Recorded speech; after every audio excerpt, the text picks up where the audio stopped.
Welcome back to Deep Dive. Today, we're stepping back in time Yeah. to 19th century Ireland. Yeah. Imagine a country just on the brink of monumental change where those age-old traditions are clashing with modern ideas, and a yearning for identity ignites this firestorm of social and political upheaval. It's a period just brimming Yeah. with fascinating figures, from powerful orators to fiery revolutionaries. Right. And that's right at the heart of it all lies a tragedy that continues to haunt the Irish soul. The Great Famine. You might think you know the story. But trust me, we're going deeper. We're talking about 1 million lives lost to starvation and disease while food was being exported from the country. We're talking about 1 million more forced to flee their homeland, carrying the weight of their sorrow. And the seeds of rebellion across the ocean and Morocco. We're talking about a complex and controversial British response. That's left many questioning whether indifference, ideology, or something far more sinister played a role. This devastating chapter of history. Yeah. What's fascinating about this period is it's not just about dates and statistics. It's about understanding the human cost of political decisions, the ripple effects of social and economic structures, and the enduring legacy of a famine that forever altered the course of Irish history. Okay, so let's unpack this, starting with the political landscape of early 19th century Ireland. After the Act of Union in 1800, Ireland became part of the United Kingdom. But this union was far from harmonious. Deep divisions remained, particularly regarding the rights of Catholics. Yeah, you're right. And this is where Daniel O'Connell steps onto the stage. Symptomus Mistis, a force of nature, a brilliant lawyer, a charismatic orator, and a tireless advocate for Catholic rights. O'Connell understood the power of peaceful agitation, mobilizing the Irish people to demand their rightful place in society. It's incredible to think. The Catholics were barred from holding public office and even voting at that time. Yeah, precisely. And O'Connell, through his relentless campaigning and shrewd political maneuvering, achieved a landmark victory with the Catholic Emancipation Act of 1829. This act finally allowed Catholics to sit in the British Parliament, shattering centuries of discriminatory laws and marking a turning point in Irish political life. I can only imagine the sense of triumph and hope that must have swept through Ireland at that moment. Was it enough to heal the deep wounds of division? Well, it was a major victory. Catholic emancipation didn't erase the underlying tensions and inequalities that plagued Anglo-Irish relations. Issues like land ownership, where vast swathes of Irish land were controlled by a small, predominantly British Protestant elite, continued to fuel resentment and unrest. And then just as Ireland seemed poised on the cusp of further change, tragedy struck. The Great Famine, beginning in 1845, unleashed a wave of unimaginable suffering across the island. The potato, a staple food for the majority of the Irish population, fell victim to blight, this devastating disease, and wiped out crops. For years on end, the consequences were catastrophic, with an estimated 1 million people dying from starvation and disease. It's heartbreaking to think about the sheer scale of human misery. During those years, families torn apart, mothers watching their children waste away, entire communities decimated by hunger and despair. And amidst this unfolding tragedy, the British government's response was, to put it mildly, inadequate and deeply controversial. Right. There were initial attempts at relief, like public work schemes and soup kitchens, but these proved woefully insufficient and were often poorly managed. And as the famine worsened, the British government, influenced by prevailing economic ideologies like Malthusianism, adopted a more hands-off approach, believing that intervention would only exacerbate the problem. I find it hard to comprehend that mindset. How could anyone stand by and watch as a nation starved, clinging to theories while people perished in the streets? This is where the legacy of the Great Famine becomes truly complex and challenging. Charles Trevelyan, a key British official overseeing relief efforts, infamously believed that the famine was a mechanism for reducing surplus population.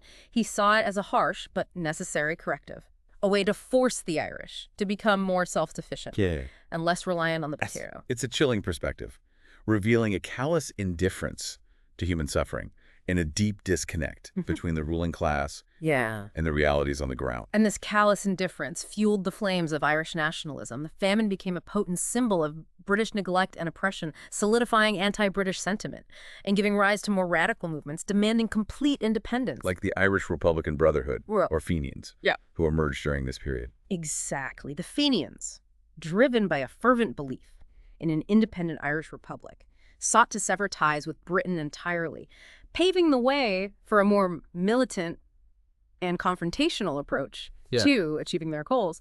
But alongside those calls for complete separation, there was another strand of Irish nationalism that was gaining traction. Yeah. The Home Rule movement. The Home Rule movement. It sought a more moderate path, Mm-hmm. aiming for self-governance within the framework of the United Kingdom. It's fascinating to see these different visions of Ireland's future emerging simultaneously. It really does. It highlights the complexity of Irish nationalism at that time. You have those who believed that complete independence was the only way to achieve true freedom and justice for Ireland, while others saw the potential for a more pragmatic solution within the existing political structure. Who are the key figures driving the Home Rule movement? Well, the Irish Parliamentary Party, led by the charismatic Charles Stewart Parnell, became the dominant force. In the push for Home Rule, Parnell was,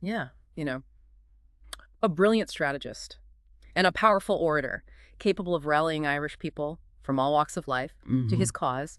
He understood the importance of engaging with the British political system, using his party's influence in Parliament to push for legislative change. But it wasn't just about political maneuvering in Westminster, was it? There were deep-seated social and economic issues at play within Ireland itself, particularly regarding land ownership. Absolutely. The issue of land ownership was a festering wound at the heart of Anglo-Irish relations. Remember, most of the land in Ireland was owned by a small number of landlords, predominantly of British origin.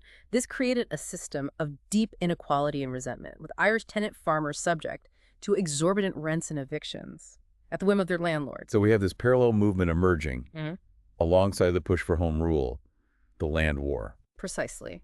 The land war, led by figures like Michael David, was a grassroots movement demanding land reform and tenant rights. It challenged the very foundations of the land ownership system, employing tactics like rent strikes and boycotts to exert pressure on landlords and the British government.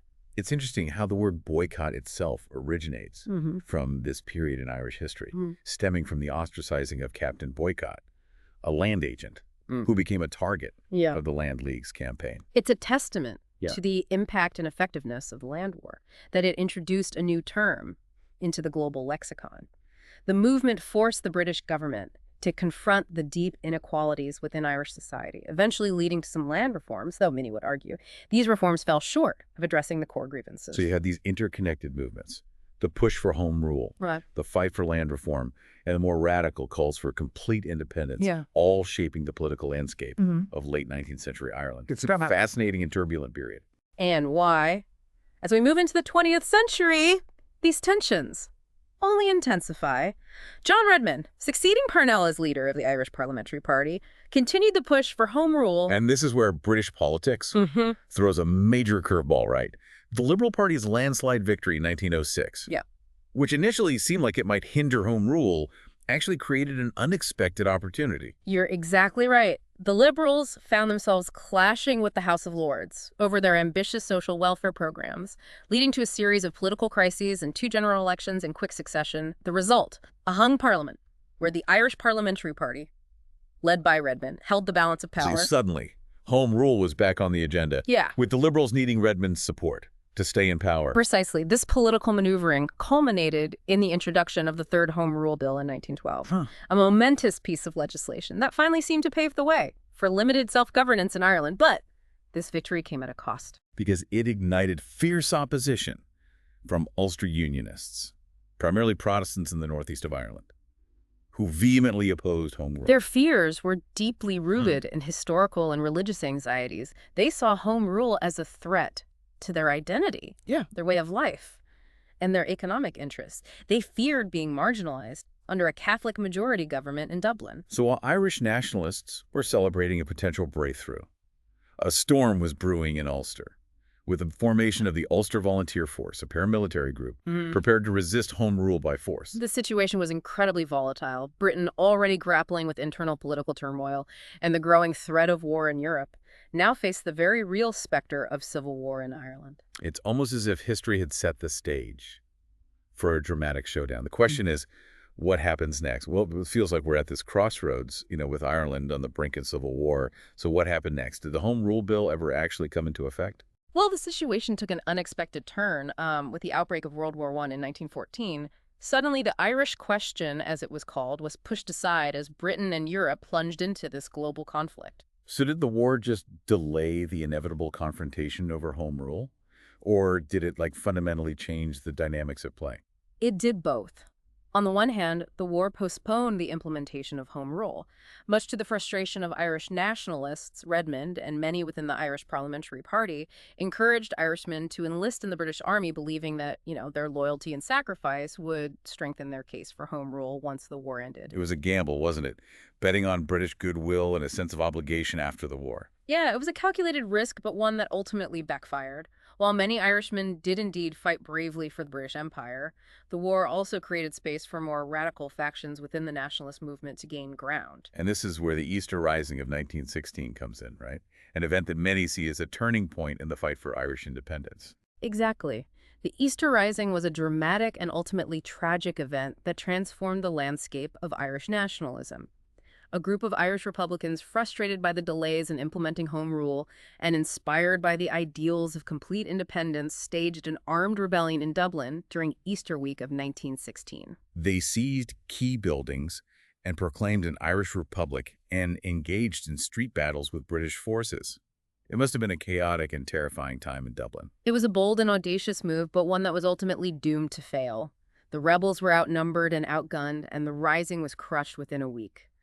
The leaders, including figures like Patrick Pearse and James Connolly, were executed by the British authorities. And these executions, while intended to quell the rebellion, had the opposite effect, didn't they? They turned these rebel leaders into martyrs and further fueled the flames of Irish nationalism. Precisely. The executions backfired spectacularly.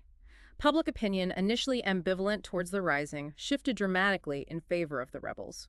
The heavy-handed British response, combined with the rebels' willingness to sacrifice their lives for the cause of Irish freedom, galvanized the Irish people and pushed the demand for complete independence to the forefront of Irish politics. So in a sense, the Easter Rising, while a military failure, was a political and symbolic triumph. It shifted the center of gravity within the nationalist movement, paving the way for the Irish War of Independence, which began in 1919. That's right. The War of Independence was a brutal and bloody conflict pitting the newly formed Irish Republican Army against British forces. It was a guerrilla war fought in towns and villages across Ireland, and it ultimately led to the establishment of the Irish Free State in 1922. So after decades of struggle, sacrifice, and upheaval, Ireland finally achieved a measure of independence. Though not without its own complexities and divisions, it's a testament to the enduring power of national identity, the complexities of political change, and the lasting legacy of historical events. It's a reminder that history is rarely a neat and tidy narrative. It's messy, unpredictable, and full of twists and turns.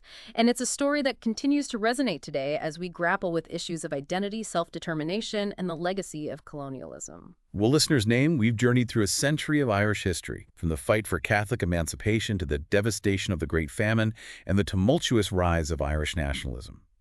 What are your thoughts after this deep dive? What resonates with you most? What new perspectives have you gained? Let us know your thoughts and be sure to subscribe to The Deep Dive for more thought-provoking explorations of history's hidden depths. Until next time, keep questioning, keep exploring, and keep diving deep.